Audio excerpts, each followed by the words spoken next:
to take account beyond just the basic costs of economy or thrift of providing for a child, but the additional benefits, whether it's for clothing, whether it's for food, whether it's for transportation, whether it's for housing, whether it's for education, or any or all of the above, or saving, or charity, any of the things that could be done with the money to take account of those things. So to make sure that the basic costs, I think I really like what your model does in terms of looking at what families actually spend.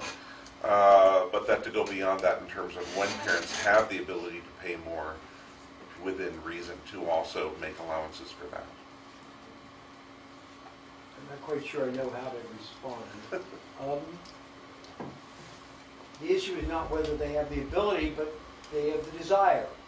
And these numbers suggest the extent of their desire. But on the average, some have much higher than the average, some have much lower than the average. An average is just an average. Well, I don't want you to think that everybody's at the average. Of course not. And some parents, regardless of their means, spend more than they can afford. And some parents spend less than they can afford. And we're saying, what's the average amount, and we're considering that the cost on average of raising a child. Right? That's out of pocket, that's as much as we can say. Now, in terms of the financial asset.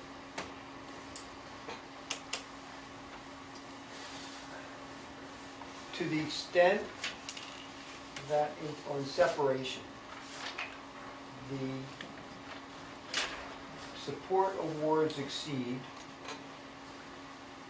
the costs of raising the child, including the opportunity costs, appropriately measured. Then there's a surplus to the recipient and there's a deficit to the payer. And that's all I mean by the concept of financial asset. There's a surplus. That just follows from arithmetic. And it's a deficit for the payer.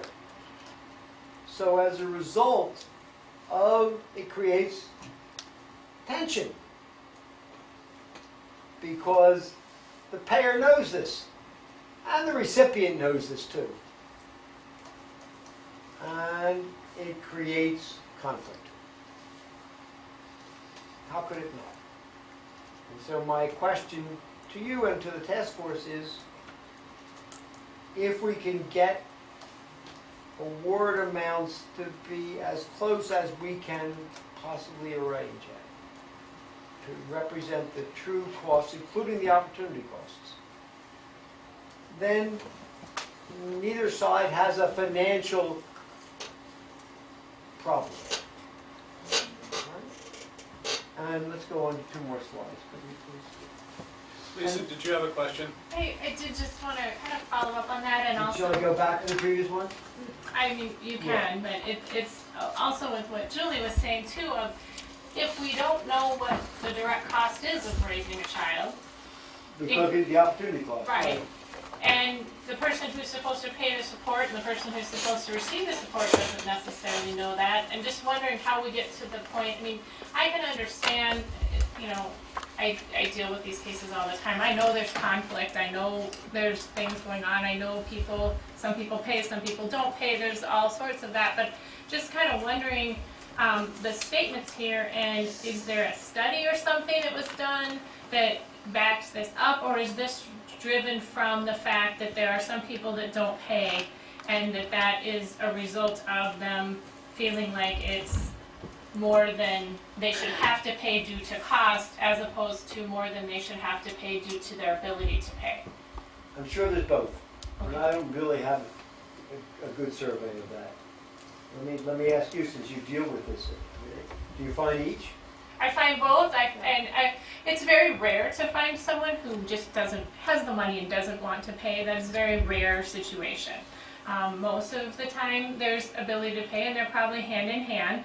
I do see people with very low awards that say, well, it shouldn't cost this much. And I think there is not necessarily a knowledge of what it does cost to raise a child. I mean, we're all sitting here and we can't come up with a number. I think there's been different discussions in this task force and different comments about why isn't there just one number to raise a child, and that's what the obligation is. And I hear that a lot. And so we've kind of had these discussions, and we have a lot of information before us, and I think we're still not there. So I don't know that, but you know, when I'm sitting with someone and you know what we do know, and I think what Minnesota also tries to do and isn't probably reflected in some of this is looking at our self-support reserve and looking at ability to pay and minimum support orders and things like that that wouldn't be, I don't think, reflected in some of these numbers.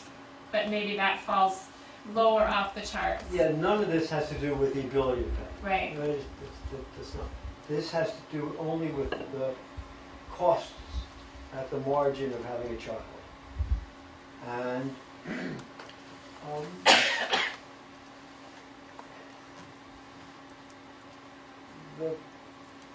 we know what the monetary costs are. My numbers are in the right ballpark. I'm not saying they can't be. We don't know what the opportunity cost is. And I keep returning to the issue of the den. How much is the foregone den worth to the parent? Or it's another way of saying, how much is the foregone trip to the better grocery store? Expensive. Or expensive, whatever I'm looking for your word. The expensive grocery store worth to the parent. That's what we're talking about. And you guys have to make a judgment as to the value of the expensive grocery store as opposed to the less expensive. It's not, they'll go to one or the other. Or the other one is, how much is the den worth not having the den, but having this wonderful nursery? Yes? But isn't it also the question of the nutritious food, the nutritious meal versus the basics? Well, of course that's And right, so- but it's not clear that if you gave the money to the custodial parent, we'd get the nutritious meal anyway. But if you don't, you foreclose that option. Right. Well, Ari, that's a fair statement. That's a fair statement. Jody. No. Jody, I can read. I'm really good at that. That's fair. But all I can tell you is how in fact people allocate their budgets. I can't go beyond that, legitimately. And that's maybe the justification for the USDA number. They say this is the nutritious, but that's not what people do. There's such a gap between what ideally people should do and what in fact they do. Such a gap. And the issue is for you guys to decide is what should child support based on what they should do ideally, or in fact do how they in fact behave. As we talk about opportunity costs, we keep putting in terms of like physical choices, but usually an opportunity cost is time. So if you're going to the grocery store, it's the difference between buying cut up chicken and buying a whole chicken and cutting it up yourself. And it's how much time you spent doing it. Or it's going to the grocery store and taking a salad off the shelf that's pre-made, or buying the ingredients separately and cutting them up and making them yourself. And so the opportunity cost that the custodial parent has is that they don't have the budget, or what the extra child is, or the second child, or the third child, is how much time you're spending. And also talking about housing. You make a choice in housing. It could be the same number of square feet, but it's in a different location. It's not as close to work. It's not as close to daycare. It's in a safer neighborhood. It's closer to the school. And again, it's the custodial parent that's driving and spending the time in the car. So I think, it's not whether there's a space in your house, but it's the opportunity cost is usually a time cost. I think that's absolutely fair. I don't want to diminish what you say at all. it's not easily measured. Exactly. It's just not easily measured, and I hope you'll take away from this day that the way we do it now doesn't work. It really doesn't work. So, however you decide to do it, let me know. But I don't want to diminish your concept, because I'm not. But I'm diminishing the way it's done. That's my word. All right, we through? No. So I got one more slide, go to the end. I have to have a judgment, right? I can have a judgment. And that, however you measure opportunity cost, the outcome of an effective child support payment system is enhanced when support obligations reflect the correct measure of child costs and is reduced in effectiveness when it does not. But that's a policy judgment, not an economics judgment. But I'd like to end with that, so thank you very much. Thank you. And I ended early. Can I ask a question, if I may? Sure. I've been sort of sitting back here listening to this, and one thing that's in my head, and it actually came from you talking about healthcare costs. Sure. What we're doing now, the system we're doing now has a ton of flaws. You're Which looking, system, in Minnesota, you mean? yes, Okay. yeah, and The it child looks like support- looks like the rest child of the cost. support Yeah. system for healthcare costs. Yeah. Okay. You look at the incremental costs that develop a baseline. And you say that we look at, and what we're doing now from USDA is, I don't know whether it's a ceiling, but it's a higher point. We're somewhere in the middle. My question is, and this is an arbitrary number, what are the 3 to 5 things that we as Minnesota need to consider to help raise that amount? You know, healthcare costs is one. You know, do we have to consider time as an opportunity? Do we have to consider transportation? What, from your experience, should we as Minnesota, what should be the top 3 or 5 or things that we need to build on top of your foundational number? Does that question make sense? Mhm. Okay. Well, to do that, I think you have to go beyond what my base case is. Right? Maybe the time issue goes away if the non-custodial parent takes over some of these time responsibilities. I don't know how to do that. I don't have any answer. But maybe there's a way of sharing the time even without the money. If the time is the issue, which is what you seem to suggest, and could be right, then maybe time needs to be shared, and that will change the feeling about the money, about the estimating opportunity costs. Is that a possibility, Laura? I don't know either. I don't know either. Maybe there's a way to have the custodial parent take over some of the time costs. A lot to be said for that. A lot to be said.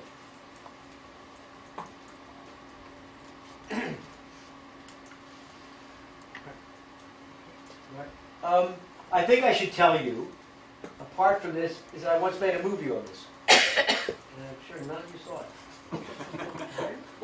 It's because I lived near Hollywood, and I had an idea for a movie based on some of these issues. So I went across the street to my neighbor. This is a true story, actually. And I said, I got this idea for a movie. And Louis said, yeah, I heard that before. Well, lo and behold, in the course of a year and a half, 2 years, the movie got made. And you can all get it on Netflix, and I get a penny or two in residual. So it's not for money. All right? the divorced dad is John Travolta, and the bad guy is the stepdad, whose name is Vince Vaughn in the movie. And you can all see it's called Domestic Disturbance. And then you can see my view. What's it called? Domestic Disturbance. So if you go to Netflix, you can find it. It's fun to do. I don't do it anymore. It's fun to do. Okay, thank you very much. Okay, thank you, thank you. Let me ask the task force, do we have any bandwidth to continue this conversation on as far as key takeaways, or do we want to move on and get our administrative work done and get out of here? I'm hearing nods to the second one if I'm reading faces and pieces correctly. Hold on, let me get down to the agenda items. I think the next item up was the RFP piece. Yes. And if you want to, Elizabeth, I'll let you sort of work your way out the RFP. Sure, yes, yes. So you all know that we What do you think of it? put together our request for proposal. It is posted for people to send in their proposals to work with us, for economists to work with us and provide us with the expertise moving forward after we hear from Dr. Venor. Right now, what I'm working on is assembling the evaluation team that will read through all of the proposals that are received and score them based on kind of the scoring method that we put together, and then come back together and ultimately choose an economist. So we're looking to put together about a 5 to 7 member team and would like to have a member of the task force, as we talked about before, on that evaluation team. So just wanted to tell you all that and see if anyone is interested in being on that evaluation team. Just to give you a little more information, the proposals will, the RFP will be posted until March 15th. That's the closing date. So that's kind of the start of the evaluation period. We expect it to go between about March 15th to somewhere in mid-April.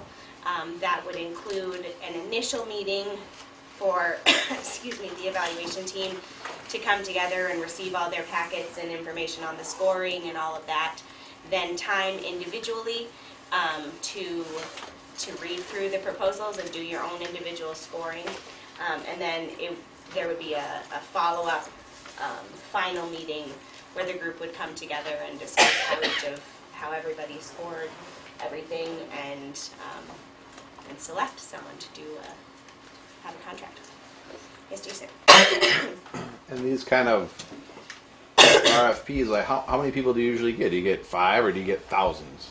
I don't know. Anybody else in BHS know that? I don't know the answer to that. What, do you mean responses, Jason? Yeah, Like proposals. Would you be reading through? You know, it depends on, this is Jeff, but it depends on the service we're asking for, Yeah. right? And given that this is, I don't know many economists out there, to be honest, and so you never know who's going to respond to the RFP. That's not a very good answer. Right, no, I'm just curious if... Well, this is Julie. I have no idea, this is just us guessing, but the person who was working on this, putting this together back at the office said she would be happy if we got 6. But I haven't, Okay. again, that's just a stab in the dark, Jason. I don't have it, but And I think the evaluation time period fluctuates based on the number of proposals that are received. If there's hundreds that come in that we're asking people to read through, then the time frame could change on that. So,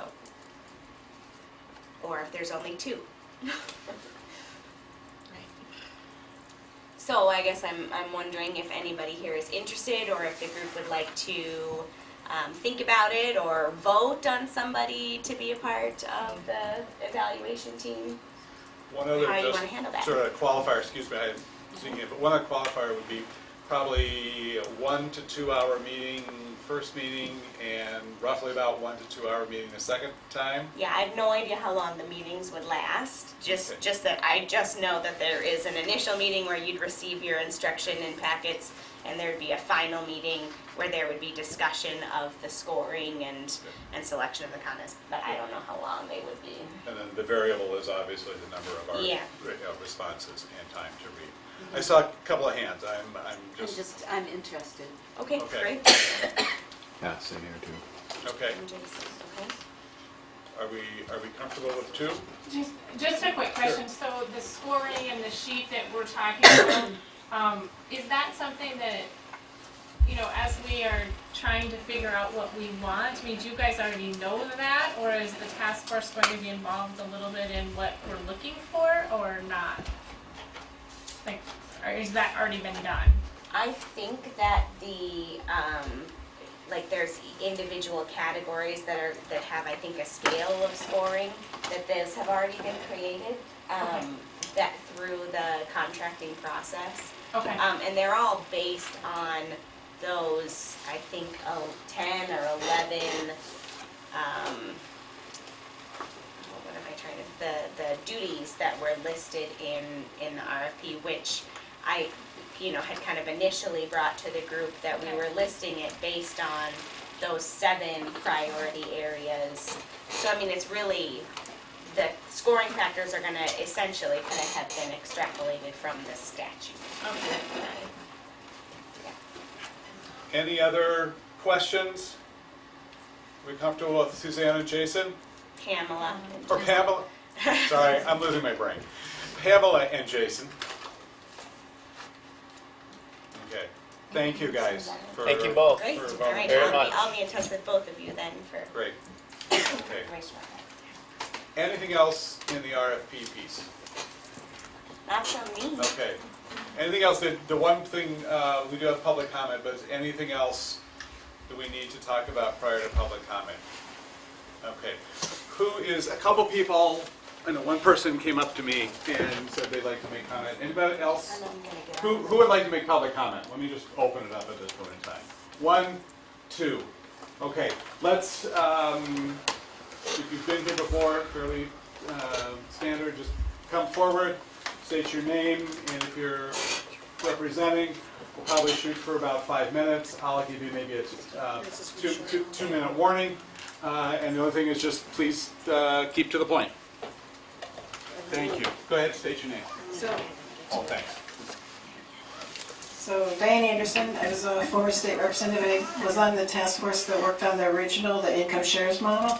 And just, I would recommend even if you would be willing to have Judge Neville come sometime, so he could give you kind of a background and an overview and an insight as to what went into the original design, the design that we have right now, the income shares model. And then just really highly recommend that you get to know the USDA data and all the assumptions that are in there and all the imputed amounts that are in there, because basically for 2 and 3 children it's highly imputed. And I think the the highest income level is an imputed number, so they're not actual numbers, and just be really aware what those numbers mean. Thank you. Okay, thank you. Any questions? Would you mind responding? Sorry. Anybody have any questions? All right, thank you. Okay, next. Thank you. Name, representing, and 5 minutes. And again, if anyone has any questions, if they'll stand for questions. Tim Kinley, excuse me here, I'm with the press, so that's why I'm filming, but gotta be a little creative here.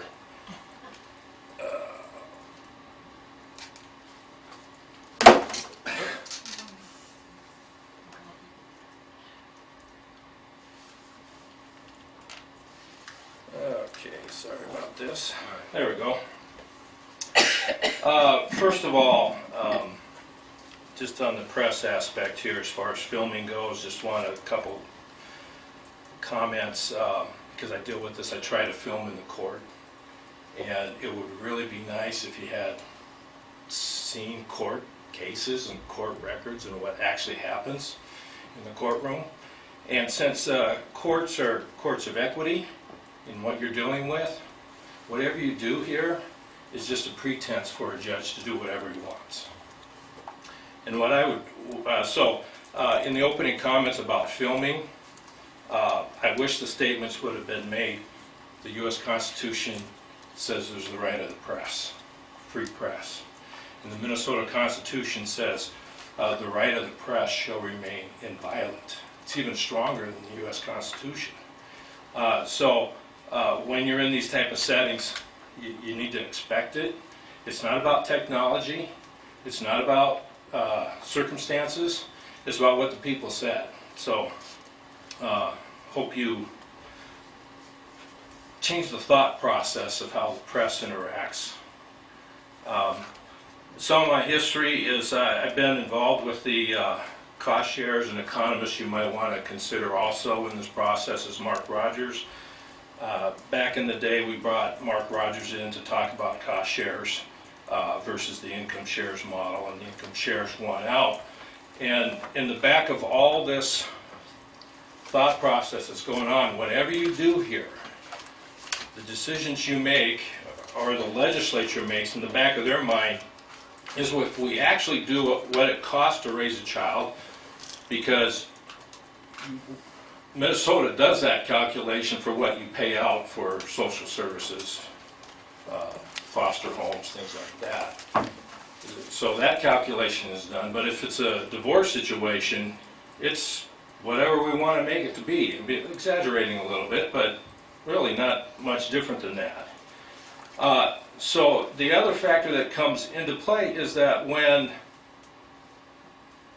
if you based it on what it costs to raise a child, the amount of money that would be exchanging hands, and since the federal reimbursement is based on partly based on how much money runs through the system, that's what's on the back of the legislator's mind. Because when we went through this, in my opinion, with Senator Never, Senator Never, and other representatives, their whole thing was, wow, the state could lose $100 million because if we actually based it on what it costs to raise a child, we wouldn't be getting this federal reimbursement. And some of your people's jobs here are dependent on that. So there's kind of I forget the proper word to use, conflict of interest, I guess would be the right word to use. 2 minutes remain. And the issue, when this was going on with the income shares, and then it was widely proclaimed and announced, this is great, now both parents' incomes are counted into the equation. But it was all smoke and mirrors.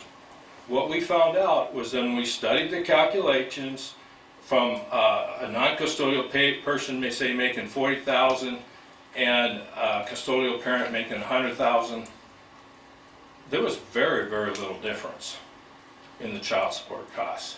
And you know why? Because it's about the federal reimbursement. We got to keep this money flowing through the system. So, yes, we now count both parents' incomes. Doesn't make a difference, hardly any. So just keep that in mind. So thank you for your time. Okay, thank you. Any questions? Would you mind answering any questions? Yes. Okay, Yeah. thank you. Kathleen? Mr. Kinley, you mentioned a Mark Rogers, sir. Yes. Who's he affiliated with, sir? He's just an economist on his own that I know of. Oh, okay. It's been 10 years. Is it the same Mark Rogers that you worked with, Bill? He's one of my colleagues. Oh, Well, I there didn't you know go. that. From the University of California? No. He has a consulting firm in Atlanta. Oh, thank you. Yeah, he was one of the authors on Mr. Dr. Commoner's report. Yes.